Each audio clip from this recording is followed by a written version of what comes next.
Saya nih ke Mas Adi. Mas Adi, kalau saya mau menganalogikan ini, ada tuh pepatah yang menyebutkan ini ibarat mencari jarum di tengah jerami loh. Mencari 4 kursi sih kedengarannya gampang ya, tapi dengan kondisi konstelasi sekarang ini, udah mulai melirik ke Kim semua, tinggal PDIP aja, mungkin nggak tuh Mas Anies bisa nyari 4 kursi ya, lagi? Saya kira gampang ya 4 partai itu, kalau memang PKS serius untuk mencari teman koalisi.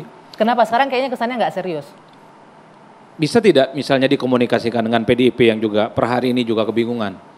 Soal mencari teman koalisi dan soal siapa yang akan diusung. Itu menjadi penting, artinya apa? PKS dan PDIP bisa maju kok kalau memang serius.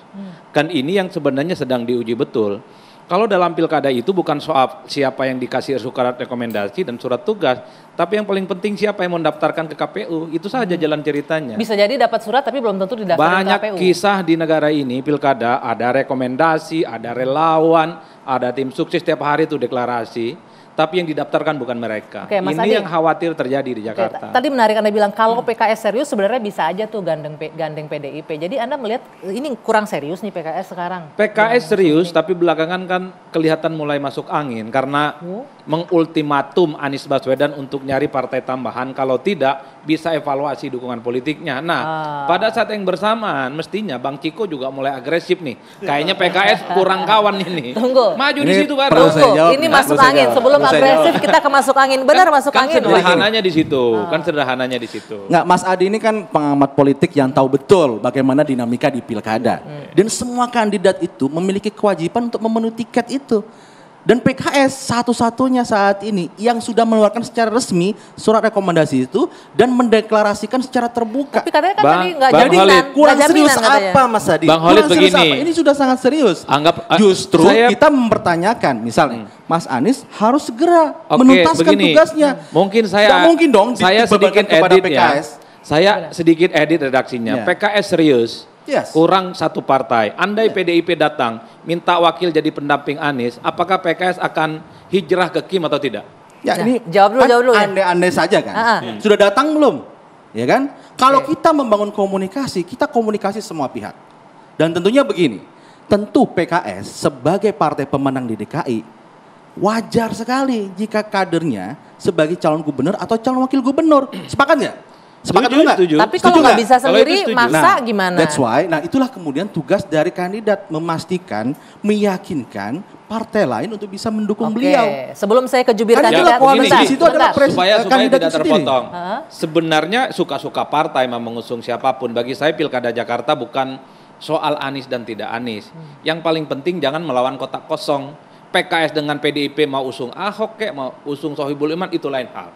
Tapi jangan sampai ada upaya supaya jagoan dari Kim nih nggak ada lawannya. Itu tidak bagus Anda bagi melihat demokrasi kita. ada arah ke sana agar melawan kotak kosong. Tanda-tanda alamnya jelas. PKB kelihatan gestur tubuhnya ingin bergabung. Nasdem juga iya. PKS ini kan dari dulu kan memang cinta matinya ke Anies. Kok belakangan cinta matinya agak sedikit berkurang. Karena Anies dikasih ultimatum. Awal Agustus tak dapat partai tambahan. Bukan tidak mungkin. PKS akan bersikap sama seperti di Sumut. Melirik Edi Rahmayadi, tapi deklarasi dukungannya kepada Bobi Nasution. Itu sangat potensial di Jakarta. Bisa, jadi bercermin ke Sumut, bisa jadi terjadi di Jakarta kayaknya. Bukan masalah cinta mati atau tidak cinta mati. Kepemimpinan itu diuji adalah bagaimana dia bukan hanya bisa memenangkan hati pemilih, tapi dia juga bisa memastikan pemangku kepentingan, yaitu koalisi partai itu bisa terbentuk. Dan PKS sudah memberikan jalan itu 80%. 18 kursi itu 80% jalan sudah dipenuhi. Tinggal 20% lagi. Dan inilah kita meminta Pak Anies sebagai seorang pemimpin, dia bisa meyakinkan partai-partai lainnya untuk bisa berjalan bersama kita. Betul. Kalau itu setuju, saya nggak ada bantahan apapun. Jadi memang ini juga ada mau'idah hasanahnya. Jadi Bang Syahrin tolong sampaikan ke Pak Anies, yakinkan PDIP minimal gitu ya, untuk bisa berkoalisi. Sebelum ke Bang Syahrin, Anies Baswedan ini hanya duduk berada di zona nyaman. Seperti yang dulu partai ngerubungi seakan-akan bisa diikat untuk bisa maju. Hari ini konstelasi politiknya sudah berbeda. Pertanyaan yang Bang Ciko, ada nggak minat kalau itu tertarik? Setuju itu. Tertarik. Mas Anies datang ke Mas Ciko, PDIP, ke siapapun silakan. Tinggal 4 kursi pastikan itu. Tunggu dulu. PDIP-nya tergoda nggak? Mau melirik nggak? Nanti dijawab. Kita jeda dulu sejenak. Dua Sisi akan kembali sesaat lagi.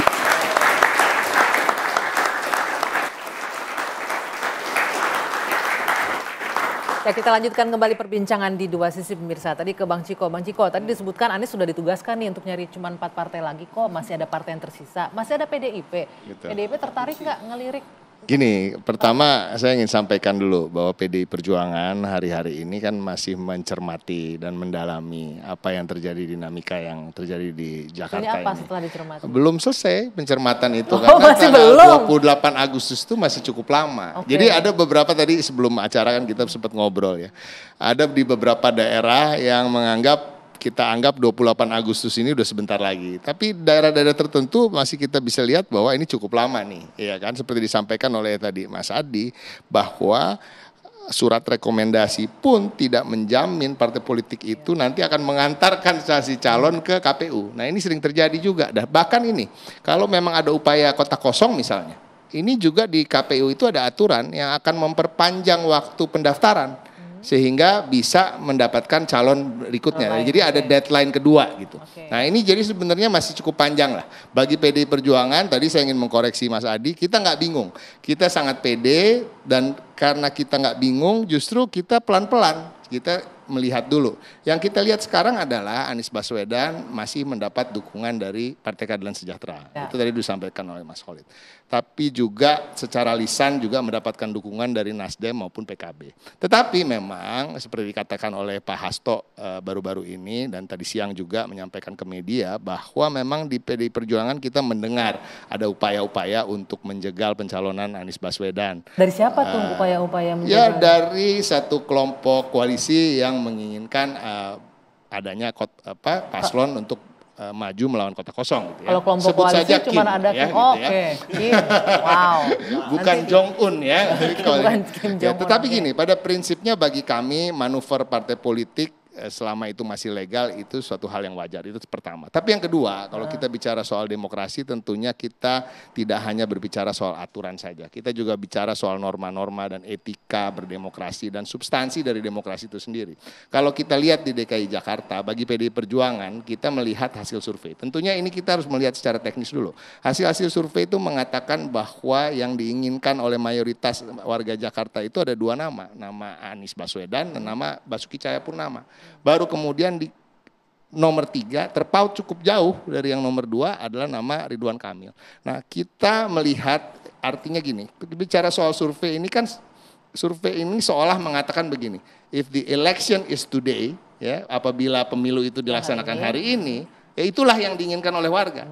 Nah artinya ada hasrat-hasrat warga, harapan warga untuk menitipkan aspirasi kepada nama-nama yang ada di hasil survei. Tapi jangan sampai tiba-tiba aspirasi itu dikebiri, ya kan? Dengan tunggu dulu, jadi ujungnya pasti akan ke situ.